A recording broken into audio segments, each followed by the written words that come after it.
welcome back again, bots and bits fans. Today we are taking a very good look at the Yes-Model RF-02 Stubbom Buffett. It's a very unique name. This is, of course, their knockoff Maketoys Ironwill. Now, I bought this guy from show.z. As always, prompt responses to messages, fast shipping, cheap prices, plenty of stock. Even if you're not interested in this, I still recommend you go check out their website because they'll definitely have something you want. All the links are in the description below. This is Yes-Model's second headmaster, their first one being the knockoff Cupola, which wasn't that great. I ended up going through Maketoys themselves to get the replacement ankles to give this guy a little bit more stability. But anyway, now on the box, it's just got a little bit of artwork, some warnings on the back. Alright, onto the accessories, which there aren't really many of. So we get two identical cannons, which are just bright green plastic with that looks like a bit of paint, and that's done really well.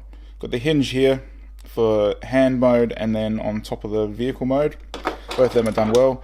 So have his shoulder cannon, which is just brownish plastic. Pretty tight hinge on the end there. Now this plug here is actually quite tight. I haven't been able to get it on yet, but I'll try a little bit later. Also in the box, we get instructions, which are pretty easy to follow, and we get this thing. It is like a collector card, but it's also for support. So let me just get out Google Translate for you. So what this is actually for is if you need replacement parts or need warranty, they'll probably ask you for the code that you got to scratch off down the bottom there. That's the only way to get after sales support. So don't throw it out, hang on to it just in case. Also in the box, I just accidentally knocked it down here, is the replacement toy face for the headmaster, which we'll take a look at now. I'll just pop him off. So that's his cartoon face. Looks pretty good. Visor's painted really well. The yellow plastic here is done really well. Not really any sprue marks or anything. Bit of dark green paint there. Everything's in the lines. Everything looks really, really good. So to swap the face over, just need to yank this out. It's a little bit fiddly, a little bit tight, and then you just got 4 tiny little tabs that are on the back as well. So just put it in there, give it a little press, and then bring all of this forward again. I think I got it. Yep. There we go. I prefer that. I much prefer the toy face over the animated face, so I'll be getting rid of that one. There he is. Now while we've got him here, we might as well take a better look at the transformation and stuff. It's pretty simple, just fold the legs down. Oh, his face has come off. Take that off. Now with his arms and stuff just out of the way, I'm just going to chuck the face back on there. There's these tab holes, they're not the greatest, they're not holding it particularly well. And then fold this back section up like his forehead over the top of the face, and that brings his crotch area around flush, and that's him done. Now, you know, pretty good. The ball socket in the shoulder's good, his elbows are good, his hips aren't loose, his knees aren't loose. The only thing that's loose is this crotch area, which is a little bit frustrating, because every time you go to pose him, he sort of does this ab crunch thing, but whatever. Alright, let's go back up and take a look at Stubbom Buffett. Alright, there he is. And while we're still talking accessories, let's just grab his guns. Now they use this rail system. Is that going to focus? There we go. Got 2 rails either side, and the matching ports just in there inside the hand. So slot it in, back of the hand, wrap the fingers around it. And that is in there, nice and tight. No problem at all. I'm just trying to get this this shoulder cannon on. It's just, see this little, that peg hole there? Just need to slide it in, but it's very, very tight.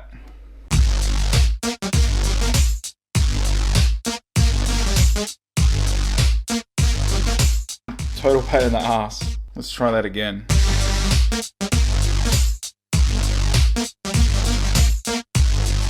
Finally, that looks in. Is it got to pop out if I rotate it? No, he's in there, and that's never coming out again. Boom, done. And I nearly forgot orange plastic in the end there, little sensor or whatever. Looks great. Alright, let's chuck his head back on. Now detail wise, we've got a fair bit going on. We've got a mix of paint and clear plastics. So on his chest, we've just got the green plastic here with some nice dark green paint. 100% in the lines, no chipping at all. Got some orange paint up the back here, which is done pretty consistently. On the arms, got some great silver paint right there, and on the wheel section here, with, look at this orange, clear orange plastic effect. That looks awesome. A bit more silver down here, a bit more brighter silver. We do have the tank treads here. Now they do move, but not very well. They're not too bad. but the ones on the legs later on, we'll see that they don't really move at all. Paint consistency is the same on the other side. Then down to the crotch area, yellow plastic there. We've got some more clear orange effect here, which looks, look at that detail under that. That looks excellent. Bit of silver here. We've got these die cast sections here, which they've managed to match the paint to the plastic really well. Look at that. Usually there's a very noticeable, albeit slight, but still noticeable difference. Further down, a bit more silver in here, bit of green in there, more clear orange plastic. All the paint is done. It's done really well. Alright, so articulation and joints is pretty good, albeit a little bit dated. Anyway, so head swivels, these sections here does get in the way. It's not the tightest swivel and he's a little bit wobbly. You can make him look up, but so you avoid pulling him out, you've got to sort of like push forward so the tab sort of grabs hold of the neck, and see, you got to sort of like coax the neck. It doesn't really want to do it. It was easier on Cupola, but that's about as far up as you're going to get. In the shoulders, we've got a hinge going out that way, and it's pretty tight. The forward and back is tighter, so you get a pretty good range of motion, and it's pretty consistent on both sides. Now this cannon does get in the way a little bit, but I suppose you can bring it up if you want and do it like that. Now I didn't think it had a bicep swivel. When you get him out of the box, his elbows are collapsed like that, and so you just got that hinge, and I thought that was a little bit shitty. Being an idiot, I didn't realize you just had to yank that out a bit. Now you do get a nice tight bicep swivel, but there's a bit of flash or something in there that it keeps catching on. Listen, and it's gets a little bit stuck on this side. I sort of can't really go any further than that. But yeah, so double jointed elbow, which doesn't look the greatest, a bit more of that dated sort of engineering. It's nice and tight. This side is a little bit loose on both that hinge and this hinge, but he will still hold his arm up, and with a gun as well. Also get a nice waist swivel, which is a little bit impeded by this butt flap. Out of the box, I'm going to close now. Out of the box, it came like that, so you can't really get too much. I'm not sure if it's meant to be underneath the lid, underneath the canopy like that. Also, another thing with this butt flap, mine is just sitting in there. So I suppose you can get rid of it if you really wanted to, but it seems like the better movement is like that.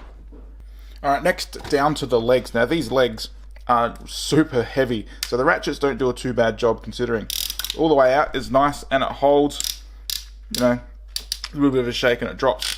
Other side holds just as well. Knees, they sound a bit soft, but they hold their position and don't really flop down. Forward, you get to about there. Not the greatest range. If you go out, you can get it up for the full kick. It holds reasonably well. All the way back, you need to fold the butt flap out. Pretty good. We also have the upper thigh swivel, which is nice and tight. One problem I am having is this knee will click completely straight, but this knee, I can't quite get that last click, see? It's not sitting quite flush.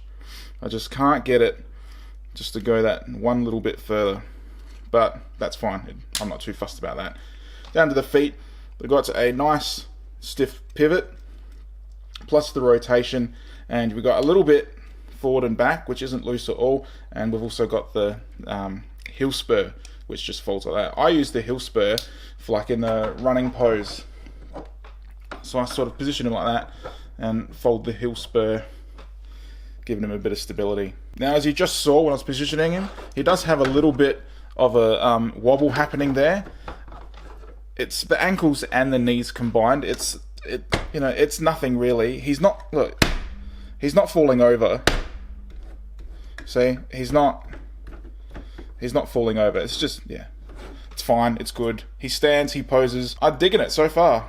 All right, all of that out of the way. Let's give transformation a good crack. Let's just bring him in a little bit closer, reposition, and see how we go.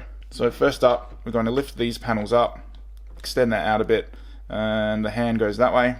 No, that way. Thumb up, just in there like that. Close this all over, do that, and then collapse that in. Obviously, same on the other side. Just like that, clamps that in, and arms are done. Now down to the legs.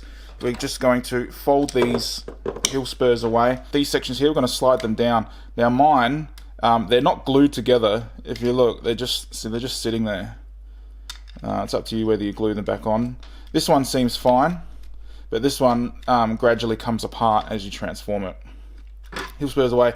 Then we are going to open this section up, come around to the front of the legs, grab these die cast sections, fold them all the way out, and then do the splits. Then come around to this section on the back, bring this little section here out. First time I did that, I needed to get a screwdriver in there because it was just too far in. So we're going to slide that all the way up and then collapse it down. So slide up, move out of the way. There's a lot of stuff here that needs to get out of the way of each other. There we go. Then we can go ahead and just rotate these feet all the way around and collapse that in flush. Just like that. Alright, then come around here, take the head off, and we're going to grab the chest section. It's going to detab from the bottom, just fold it up like that, and then rotate this grey hinge here, rotate that forward, and just bring these arms right out of the way. Grab this section here, slide it all the way forward. On mine it's a little bit loose. As I manipulate the vehicle, I always tend to push that back in. Then I'm going to do this cannon bit. So how did this go? So we're going to just rotate this around. Hang on, how did it do it? And then it wants to slide, if I can get it clear, all the way over like that. And then bring the cannon up. Then we need to grab this section in here and just double hinge that out of the way, so then we can rotate this grey section and just tab it onto this bit here. I was going on from the wrong direction. So the tab's in the top, and then you just slide it on like that, locking all this in place. Move this one, same deal, double hinge it all the way over, like that, and then I'm going to rotate this whole, actually, I'm going to bring that out of the way, rotate all of this around, like that. These double hinges that we brought down before, just going to flatten them down like that on both sides, and then we're going to bring the arms around, bring this up, tab him in. I'm just going to rotate the arm out like that, gets it right out of the way. Bring this armature around, tab it into the bonnet here, and then rotate all of that forward again, like that. Bring this around, and we have tab there, tab there, tab there, tab there. And it all holds in pretty securely, actually. It doesn't sound that secure, but it is. And look, I've pushed that all the way in again. Now on the legs, we've got a tab just here into the body, just in like that, and the same on the other side. Push all of that, is that going back in? Yeah, push all of that in. Looks good. I'm going to bring my cannon around, straighten this up. So the butt flap, we've just got a tab there and a tab there, so just put that in place, and there he is. It is holding really well. I do have a slight crookedness in this side from that knee ratchet that just wouldn't quite go all the way, but yeah. Alright, so let's just chuck his cannons in. I've just got the hinge set that way, push it in there, and then this one on top, you just do the regular hinge, push it all the way in, like that, and then you can open the canopy, maybe not all the way, let's take that off, put his little headmaster in. He's got plenty of room in there, except you can't really see out the window, and when you put the gun back in, the handle is touching, it's actually touching him, but there we go. All of it in there together. Let's just come down a little bit and have a closer look. Looks awesome, don't you think? Maybe too many guns. I'm just going to take them off now. Let's get him out. Yeah, it looks awesome. It's a little bit on the wonky side. That might just be because of me, or like this one here was a little bit funny. But apart from that, it looks great. The tank treads are a little bit too stiff, so they don't really want to move at all. So like the back wheels, see, they just sort of bunch up. They move a little bit, but they mostly just bunch up.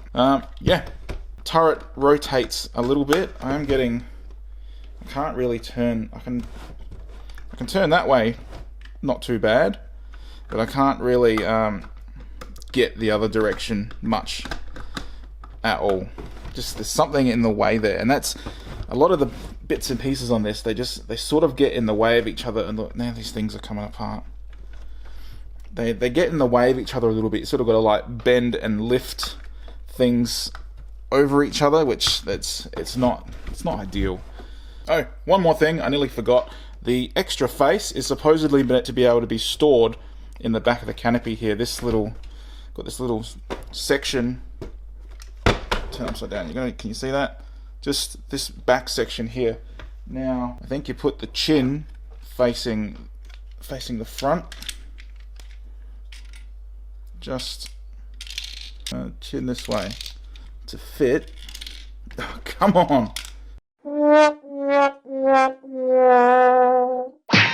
Alright, so final thoughts wise, is it worth it and should you buy it? I'm going to say yeah. If you want a masterpiece scale hardhead and you want the cupola as well or whatever, yeah, go for it. This thing is great. You know, it's a little bit dated now, but for what it is, a cheap KO, it's fantastic. The paint is immaculate. The clear plastic looks fantastic.